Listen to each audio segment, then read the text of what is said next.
თავიდან ნატალი ბორძიკით დადიოდა. შემდეგ კი უეცრად შეწყვიტა სიარული. მხოლოდ თურქეთში დაუსვეს ზუსტი დიაგნოზი, რომელმაც შოკში ჩააგდო ოჯახი. ნეირობლასტომა, საკვარი კიბო. ფონდის მეგობრებმა ყველაფერი გააკეთეს, რომ პატარა ისევ დამდგარიყო ფეხზე.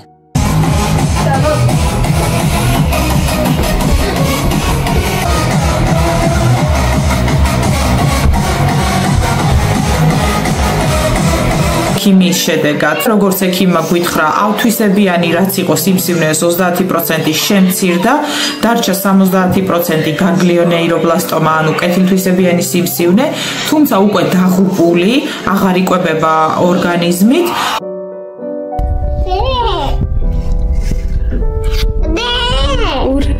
დაგვინიშნეს 10 ენცეფალოპათიის გადასხმა, რომ ბავშვს გაევლო, თავიდან დაეწყო სიარული. რენოვაციის ფონდმა ჩაგვირიცხა 5000 დოლარი.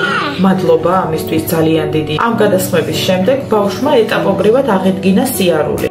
შემოუერთდით ჩერნოვეცკის ფონდს, ყველამ რო $10 ჩავრიცხოთ, ძალიან ბევრ ადამიანს დავეხმარებით.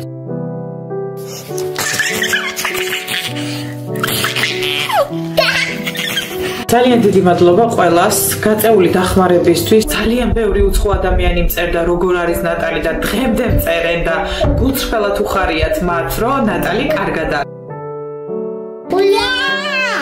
გადარიცხეთ ნებისმიერი თანხა ჩერნოვეცკის ფონდის ოფიციალური საიტის მეშვეობით.